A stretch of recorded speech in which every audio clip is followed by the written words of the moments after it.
Hello, welcome to Victoriana. It's the beginning of October. End of September has been stinking hot and it's been hot again today, so we're still running along really hot at the moment.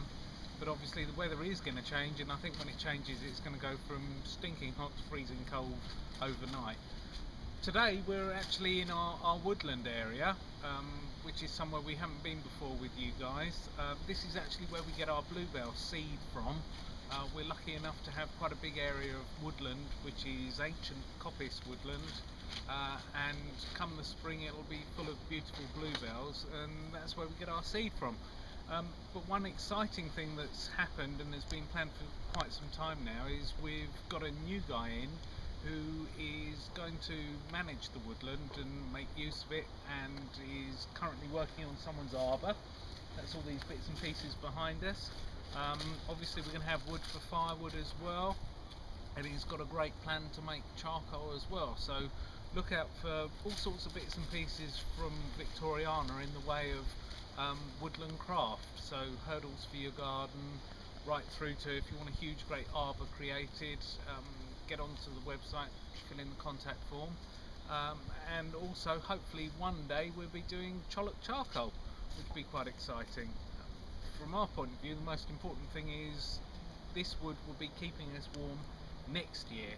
Will be keeping us warm at home next year. We've got enough wood for this year, but this is next year's wood that we're starting to build up. So as I say, beginning of October, really busy, planning for the autumn, lots and lots of things going on at the moment. So here's a quick run round of what we're doing elsewhere on the nursery. So up in the tunnel, the chilies have ripened up beautifully. There was one or two that weren't quite ready for our chili day, which we had a few weeks back now. That was great fun all round, and most of them were. There was just a couple that weren't quite ripe, but now with the extra hot weather we've recently had, they've come on leaps and bounds. We're picking chilies now quite heavily. We're obviously using them ourselves. We've also got a couple of restaurants who take them from us, some friends of ours, and obviously one or two of the farmers markets as well. So yeah, chilies we're really pleased with. Crops have been fantastic this year, and good colour and very heavy yields. On the other hand, the tomatoes coming to an end now, and the benefit of the last couple of weeks of hot weather has made them continue to ripen up, so we're not actually going to have too much green fruit left at the end of the year, which isn't a worry anyway, because obviously we can make some lovely chutney out of that if there were any fruits left over. But as I say, with the warm spell we've had, we're not going to have an awful lot of green fruit left over.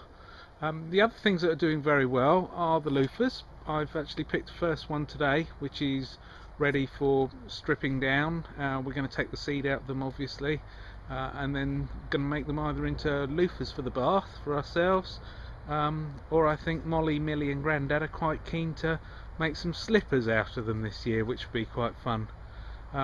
Cucumbers, still getting one or two cucumbers, and they're coming on quite well still, which is excellent.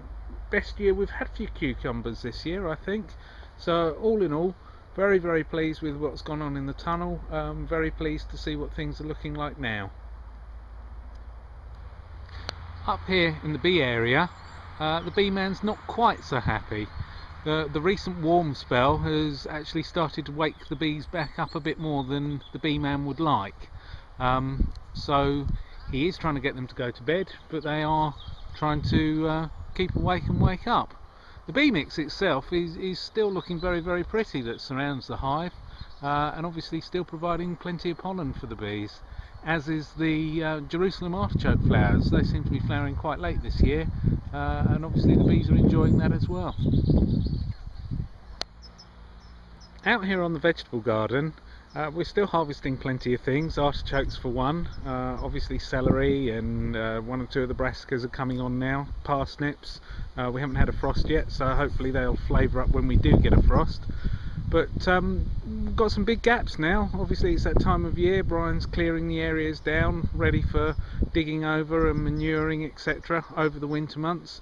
So the veg garden's actually looking quite tidy, albeit with lots of gaps and space in it. But that's the time of year. And here's some of that statice I was just talking about. This is in the top house, drying out on crates. The bulk of it has actually now gone into the barn, and we'll be making those up into bouquets which will literally last forever, as a dried flower statice does. Just go on and on and on, keeps its colour, it's beautiful. Otherwise, up here in the top house and outside as well, it's tidy up time, and we're moving bits in from outside, and similarly we're moving other bits and pieces out from inside. Earlier on, I think in our last clip, we were talking about some of the winter pretties that we were done, and bits and pieces for next spring. They've come on beautifully. I'm just going in on some winter pansies and also some primulas and things. Those winter pansies will be planted out at the front of the nursery in the not too distant future, and obviously the pollies and prims there, they'll be going outside to harden off for winter sales. And the rest of the house, as I say, we're tidying up, getting ready for the onset of autumn and winter, and then clambering in. We're thinking about the spring already and space we need for next year. The only other job we've got coming up is harvesting the chilies for seed. You may remember from quite a few clips back that we had all these particular chili plants in individual tents. Well, of course, they've finished flowering, and the fruits are now mature, so we know they're true to type, so we'll be cutting those open and saving the seed. They'll be being packed up in the next few weeks. So yeah, here we are in October. A busy month for us, but not a full-on busy month as it can be, and obviously preparing for the autumn ahead and all the lifting and all the busy time ahead.